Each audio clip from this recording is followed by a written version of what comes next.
Қазақстан командасы әр жыл сайын жаңа жетістіктер тұғырынан көрініп келеді. Беларусь Республикасының командасын қарсы алайық. Армения Республикасы. Кз командасын қарсы алайық.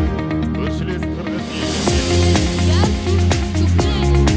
Барша командаларға сәттілік тілейміз.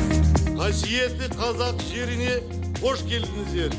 Елімізде дәстүрлі түрде өткізілетін армиялық ойындар қазақ халқының ақ жарқын пейілі мен қонақжайлық әлемге таныта отырып, достық қарым қатынастың айқын белгісіне айналды.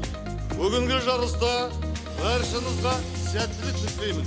Армейские международные игры на территории Республики Казахстан объявляю открытыми.